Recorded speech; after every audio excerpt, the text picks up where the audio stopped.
นั่งอยู่รถสามล้อรถจัมโบ้รุ่นเก่าเนาะสามล้อประเทศลาว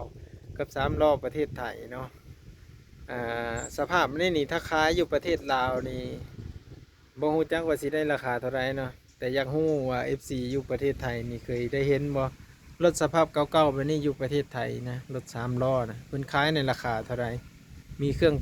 จักรเนาะเป็นสภาพมือสองเก้าผู้พังนี่แหละเพิ่นขายในราคาเท่าไรเนาะอยู่ประเทศลาวนี่ก็บ่ฮู้จักคือกันแต่ว่าบางอยากฮู้จักว่าอยู่ฝั่งนั้นเพิ่นขายกันบ่แบบนี้ก็รถก็เป็นรถเก่าเด้อทุกคนเด้อบ่ว่างมาไทยให้เบิ่งมื้อนี้เนาะเป็นจังได๋ก็คอมเมนต์มาได้นะทุกคนระหว่างไทยกับลาวสามล้อตุ๊กตอนนี้ก็ว่างๆก็มาให้เบิ่งเรือนศาลบ้านซ่องเนาะอยู่เขตชนบทนะทุกคนเอาวิดีโอหน้าว่างๆจะมาพาเบิ่งอีกเนาะเรือนหลังหนึ่งหลังสองหลังสามไปต่อไป FC ทุกคนทุกท่านก็หมู่บ้านแห่งนี้ก็บ่ค่อยมีคนอยู่บ้านเนาะเพราะว่าวัยรุ่นหรือว่าหนุ่มสาวนี่จะพากันไปหาทำงานอยู่กรุงเทพส่วนมากเนาะส่วนน้อยก็จะไปตั้งเมืองตั้งแขวงไปพี่น้องวิดีโอหน้าพ่อกันไหมคลิปนี้มาบางขอขอบพระคุณ FC เบิร์ดทุกคนเนาะแล้วก็วิดีโอหน้ามาบางจะมาไหมเนาะใครอยากรู้จักยังกระทำมาได้ทุกคนเนาะบางหลังคาเรือนก็จะมีน้ำบาดาลอยู่แล้วบางหลังคาก็ยังบ่มีเนาะติดตามวิดีโอต่อไปทุกคนสวัสดีครับ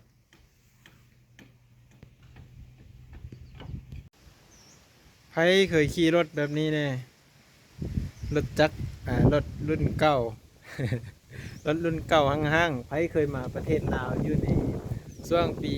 2000หรือว่าปี2021ปี2000หรือ2001 2002น่าจะเคยขี่เนาะแถวเขตสวรรค์เขตห้านบ้านตะแล้วห้านเมืองสดเนาะน่าจะเคยขี่เพราะว่าแถวบ้านตะแล้วนี่มีรถแบบนี้คันเดียวทุกคนใครเคยมาเนี่ยสวัสดีครับสบายดีพ่อแม่พี่น้อง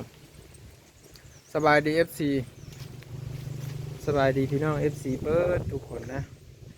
วันนี้บ้างๆก็มาอยู่ที่รถสามล้อหรือว่ารถตุกๆเนาะอยู่บ้านบ้างจะเรียกว่ารถตุกนะทุกคนเนาะรถตุกหรือว่ารถสามล้อรถจัมโบ้อีเป็นอย่างหนึ่งในรถจัมโบ้ฮะเส้นทางบ้านตะแล้วฮะเก่งกอกจะมีอยู่คันหนึ่งบางทีเขาก็จะแล่นลงหอสวรรค์เนาะสวรรค์ตะแล้วสันสาสวรรค์เก่งกอกเนาะเขาจะมีอยู่คันหนึ่งไผเคยได้ขี่เนี่ยมาประเทศลาวเนาะรถคันนี้น่าจะใช้งานอยู่ประมาณปี2000ได้นะทุกคนเดี๋ยวมาติดตามเบิ่งกันเนาะว่าจะรีวิวให้เบิ่งบางทีมี FC เคยได้ขี่เพื่อนก็อยากขายอยู่คันนี้ฮะทุกคนแต่ว่าบ่มีไผซื้อเพราะว่าบ่ค่อยมีผู้รักษาแล้วเนาะตอนนั้นก็ยังมีพ่อเพิ่นผู้มักในรถคันนี้นะแต่ว่าตอนนี้เพิ่นก็เสียไปแล้วทุกคนมาบ้างว่ารถคันนี้หันเป็นรถของญี่ปุ่นบ่ทุกคนเนาะหรือว่าเป็นรถของแบบใดนะเพราะว่าเห็นอยู่ประเทศไทยนะไม่เห็นแบบนี้เลยตีนมันกันลักษณะแบบน้อยคือกันแต่ว่าเป็นแบบ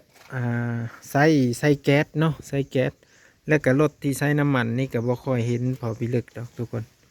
นี่เป็นเฮาแบบนี้เลยเป็นแผ่นแบบนี้เลยเห็นแบบว่าบ่มีอิหยังเลยนะมีแต่โซกเนาะมีแต่โซกละกันเอาอันนี้ครึ่งไว้เลยนะทุกคนบ่ได้ใส่แบบอัตโนมัติอิหยังจะประมาณนี้เล็กอันนี้ก็ใส่เป็นเล็กหนาคักอยู่อันนี้จะเป็นรถสามล้ออยู่ประเทศลาวเนาะในข่าวเพิ่นแล่นโดยสารหมดแล้วทุกคน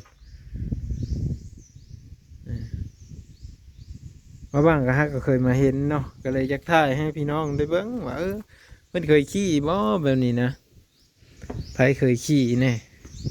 ก็คอมเมนต์มาได้เนาะมันก็ยักดอกยักอิหยังแน่แหละทุกคนเลยพอเพิ่นใช้งานมาดดเนาะพวกน็อตพวกหัวน็อตอิหยังต่าง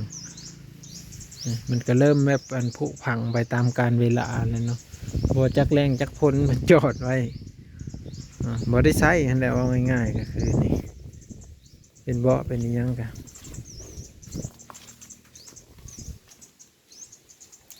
รถรุ่นเก่าเนาะรถรุ่นเก่าใน ตอนก่อนเพิ่นสิจอดไว้นี่แบบเพิ่นก็ใช้เป็นประจำอยู่ทุกคนแต่หลังๆมานั้นเพิ่นก็บ่ได้ค่อยใช้เนาะโอ้ตัวนี้จะเป็นเล็กเอาเนาะโอ้คักนี่ทุกคนแต่ว่าคันสีมันนี่ก็เริ่มดอกเริ่มมีหยังแน่แหละมีแนบมีโชคมีเนาะโอ้มีท่อขวัญคักทุกคนเป็นรถรุ่นเก่าเนาะจักเจิกอีหยังกะเพิ่นก็แต่เก่าเพิ่นก็ใช้ตลอดอยู่รถคันนี้เห็นบ่คักหลายนะว่าบ้างก็เลยมาถ่ายให้เบิ่งเด้อรีวิวให้เบิ่งไผเคยขี่แน่เนาะ FC อยู่พังไทยเคยเห็นบ่รถแบบนี้เคยเห็นอยู่บ่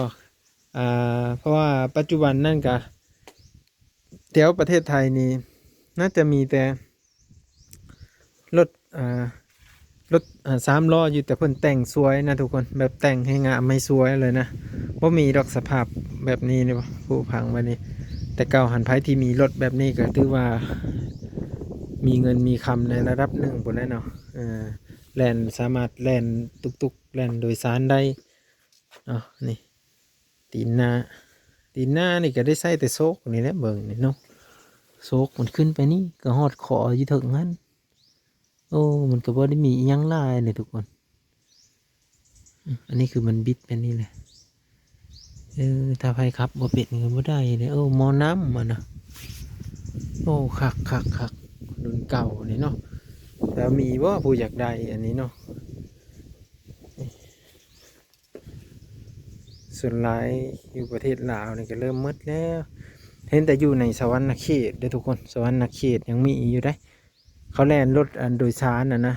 เขาก็น่าจะแล่นในระยะใกล้นี่แหละว่าเห็นเขาแล่นอันแถวเซโนก็มีอยู่เซโนอยู่อันตลาดนะทุกคนก็สิมีรถแบบนี้แหละที่เพิ่นอันจอดไว้หับคนโดยสารนะ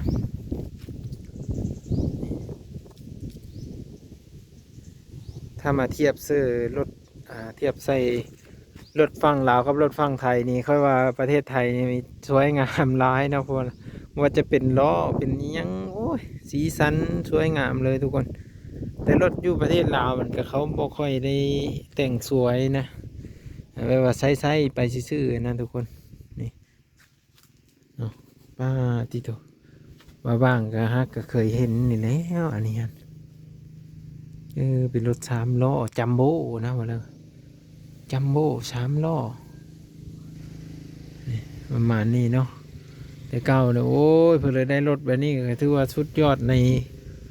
ในการแบบขับขี่เลยนะในยานพาหนะเลยเนาะ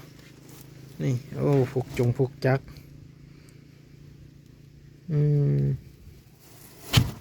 แต่บ้างกับมูจักเรื่องรถเรื่องรางดอกเนาะนี่เคยขี่แต่รถจักรบ่เคยได้รถใหญ่แต่บ่ฮู้จักแต่ว่าพื้นอันนี้ก็จิกดอกเมื่อแล้วมันยิบเอาใหม่เนาะพื้นเก่ามันพวกตีนยังก็ยังดีมาเทนลูกเพิ่นจะเจ้าคายอยู่ได้ทุกคนอยากเจ้าคายจักสีได้จักขวัญถ้าเป็นยุพังไทยนี่เขาว่าคายเป็นเศษเล็กเมื่อแล้วนี่เนาะแต่ผู้ที่มักอีลีเพิ่นก็น่าจะเอาไปเฮ็ดใหม่เนาะเอาไปเคาะทรงเคาะสีเฮ็ดใหม่มดขันเลยโอ้ก็สิมดลายอยู่ได้ทุกคนเมืองจากสีสันรถแล้วเนาะแต่สวยงามอยู่ในทรงที่ว่ามักว่าซั่นซะเนาะเอาบ้างนี่คันว่าเอาไปแปลงนี่ยันบ่มีเงินแปลงแล้ว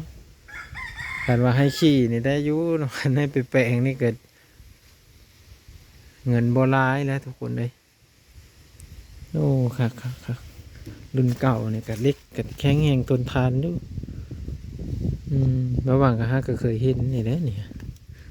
แต่ว่าถ้าเป็นรถสามล้ออยู่ฝั่งไทยก็คักอยู่ได้ทุกคน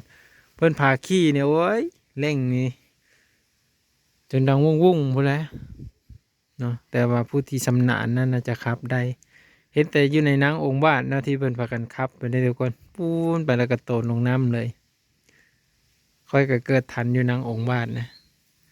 อันน่าจะเป็นรถสามล้อนี่แหละอันนี้คือสามล้อประเทศลาวเด้อสามล้อประเทศลาวในช่วงปี2000บุกว่าได้เนาะว่าเป็นรุ่นเก่าแห่ง เก่าจนแทบว่าบ่มีไผใช้เนาะจนแทบบ่มีไผใช้เลย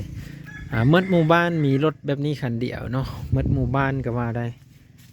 มีรถ3 ล้อคันเดียวทุกคนนี่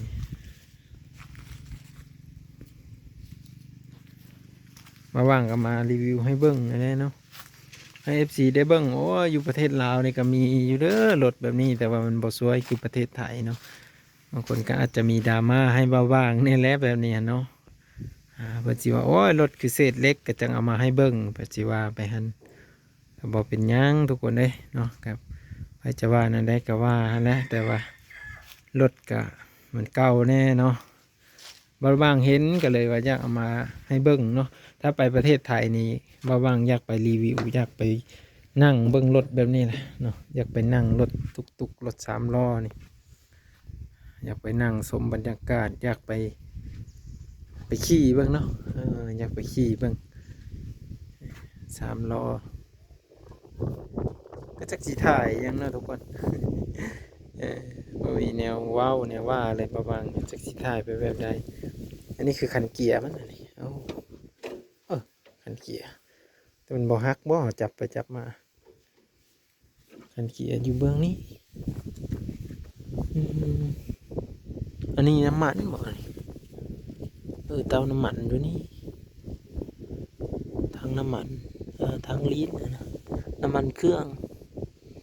โอ้สายผงสายผ่านหม้อหนุ่มหม้อน้ำระบบเกียร์ระบบถอยเลยได้หมดนะทุกคนระบบนี้ถอยหลังก็ได้มีเกียร์ถอยนะมันมีเผาเนาะมีเผาหลัง